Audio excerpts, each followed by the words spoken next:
with Gorman.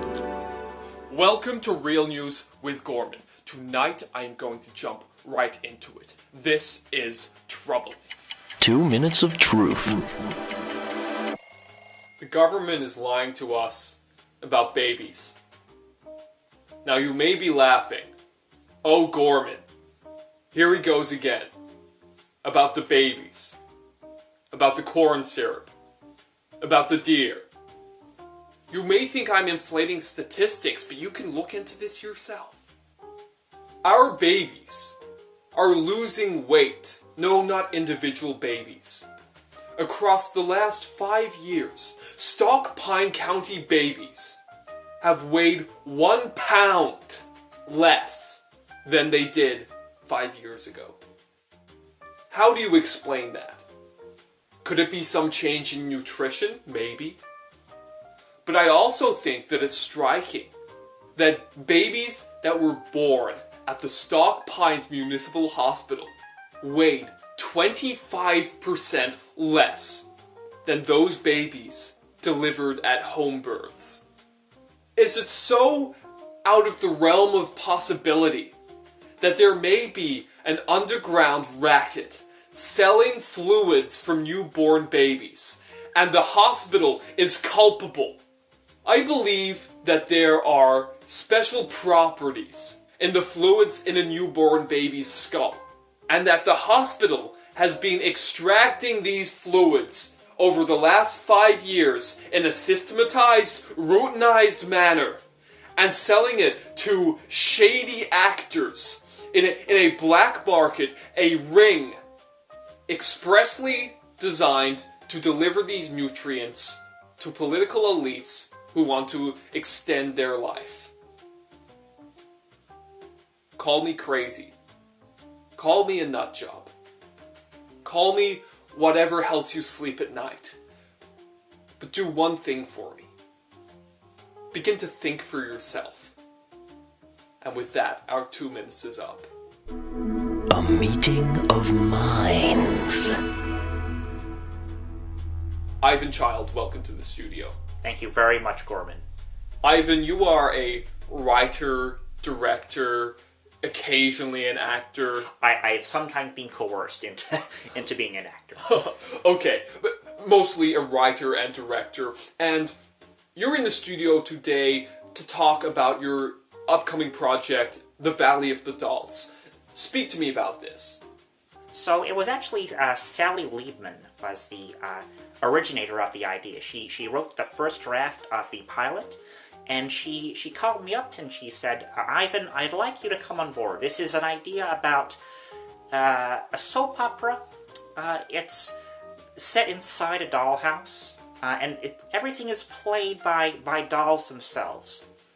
And she was describing the idea. I said, Sally, you're a wonderful writer, but I do not believe you have the first idea what it's like to be a doll.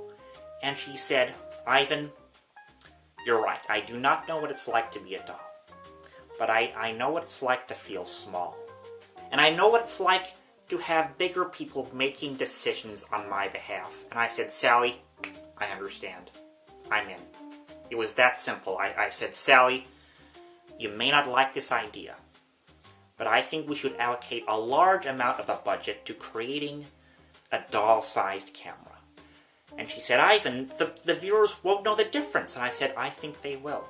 I think if we create a smaller camera, a doll-sized camera, the audience themselves can then feel like they are in the dollhouse. Perhaps they start to feel their arms are plastic, and that they bend in these strange ways, and perhaps they start to feel their eyes are painted on.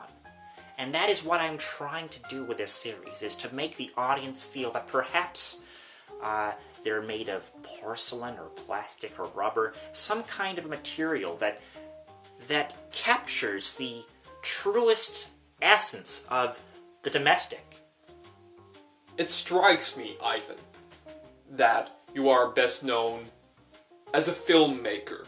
This leap to television, has this been difficult? Have you found the transition? I feel that the television is much like another family member. And through that lens, I really wanted to make this show about the simpler, less explosive elements of drama. The details. I mean, if you look at the first scene, we spend almost 5 minutes just watching Debbie cutting up carrots for her meal. Incredible. Watching the Watchers. Would you stick around for our upcoming segment? Of course, yes.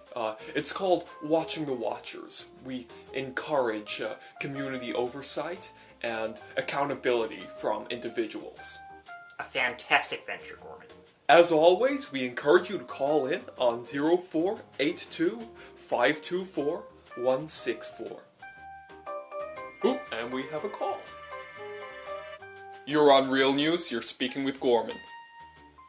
Hi, Gorman, it's Marilyn Bates from the diner. Hello, Marilyn. How are you tonight?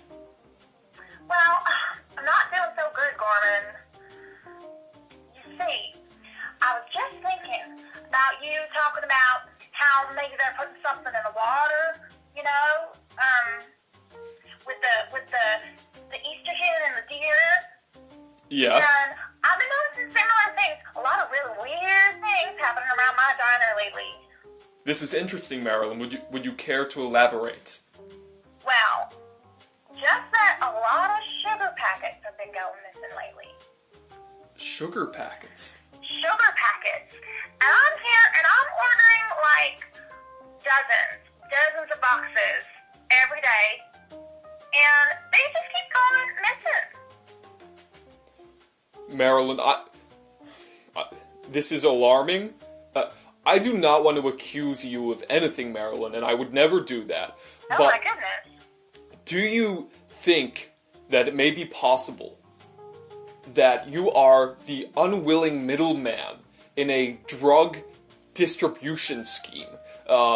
Someone up the supply chain is dirtying the water, and you, totally unaware that you may be distributing restricted drugs to people.